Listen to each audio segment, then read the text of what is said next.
नमस्ते मित्रों, आज मैं आपसे एक गहरी बात साझा करने आया हूँ। ये बात साधारण सी लगती है, लेकिन जीवन को पलट देने वाली है। हमारा जीवन केवल इस पर नहीं चलता कि हम क्या कर रहे हैं, बल्कि इस पर भी चलता है कि हम कब उपलब्ध हैं और कब अनुपलब्ध। आज का विषय है, हर वक्त उपलब्ध मत रहो, तभी जीवन बदलता है। मनुष्य एक नदी की तरह है। नदी हमेशा बहती रहती है, लेकिन वह हर जगह उपलब्ध नहीं होती। वो एक निश्चित मार्ग चुनती है।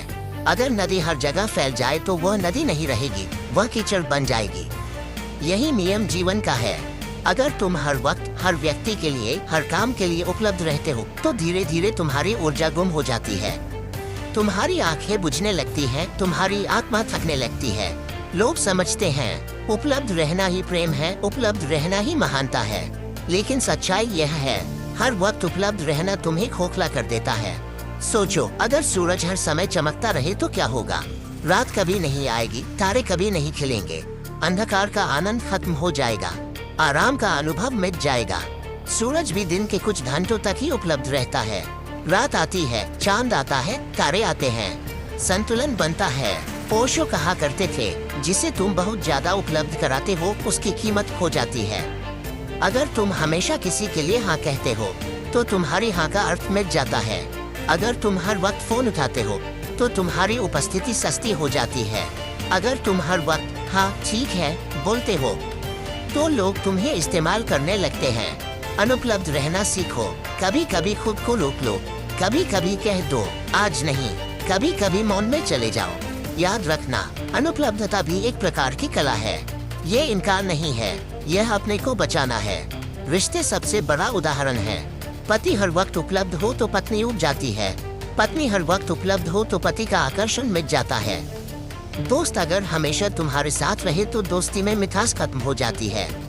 थोड़ी दूरी, थोड़ा मौन, थोड़ी अनुपलब्धता, यही रिश्तों को ताज़ा रखती है। सोचो, अगर सांसें हमेशा केवल अंदर जाती और कभी बाहर ना आती, तो जीवन खत्म हो जाता। सांस का खेल ही है, अंदर भी जाना है, बाहर भी आना है। ठीक वैसे ही जीवन का खेल है। उपलब्ध भी होना है, अनुपलब्ध भी होना है। तुम्हें कभी कभी सभी से अनुपलब्ध होकर अपने भीतर उपलब्ध होना चाहिए। ध्यान यही है। ध्यान का अर्थ है दुनिया से अनुपलब्ध होकर अपने आप से जुड़ना। ओशो कहा करते थे, जब तुम सबके लिए अनुपलब्ध हो जाते हो, तभी तुम परमात्मा के लिए उपलब्ध हो जाते हो।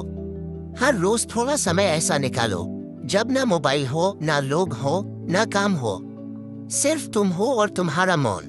यही समय तुम्हारी आत्मा को पुनर्जीवित करता है।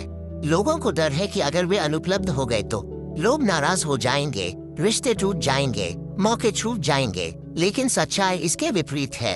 जब तुम अनुपलब्ध होते हो, तभी लोग तुम्हारी अनुपस्थिति का महत्व समझते हैं। जब तुम दूर जाते हो, तभी तुम्हारी निकटता की कीमत समझी जाती है। जो हर वक्त पास रहता है, वह अक्सर अनमोल होते हुए भी सामान्य लगने लगता है। जीवन में बदलाव तब आता है जब तुम ना कहना सीख जाते हो, ना केवल दूसरों को, बल्कि खुद को भी। सुबह उठकर अगर तुम्हें नींद कहे सो जाओ, और तुम कहो नहीं मैं ध्यान करूंगा, तो यह अनुपलब्धता है। तुम्हारी आदतें कहें फोन चला लो, और तुम कहो नहीं मैं थोड़ी देर मौन रहूंगा, तो यह अनुपलब्धता है। जब तुम अपनी कमजोरियों, अपनी आदतों, अपनी इच्छाओं के लिए अनुपलब्ध हो जाते हो, तभी असली शक्ति पैदा होती है। एक महात्मा बुद्ध राजमहल के लिए अनुपलब्ध हो गए, तभी सन्यासी बन सके। दो मीरात समाज के लिए अनुपलब्ध हो गए, तभी कृष्ण के लिए पूर्ण रूप से उपलब्ध हो सकी। तीन ओशो परंपराओं के लिए अनुपलब्ध रहे, तभी नए दृष्टिकोण दुनिया को दे पाए। इन सब का रहस्य एक ही था, वे हर वक्त सबके लिए उपलब्ध नहीं थे। आज की दुनिया मोबाइल की है। नोटिफिकेशन, मैसेज, कॉल, हर कोई चाहता है कि तुम हर समय उपलब्ध रहो। अगर तुम हर संदेश का तुरंत जवाब देते हो, तो तुम्हारी शांति खो जाती है। अगर तुम हर कॉल उठाते हो, तो तुम्हारा ध्यान बिखर जाता है।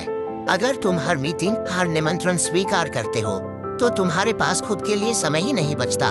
सीखो, कभी कभी फोन को साइलेंट पर रखो, कभी कभी ऑनलाइन होते हुए भी जवाब मत दो, कभी कभी अपनी आत्मा को ऑनलाइन रखो, बाकी दुनिया को ऑफलाइन। ऊर्जा की बचत तुम खाली होते हो और नई ऊर्जा भरती है।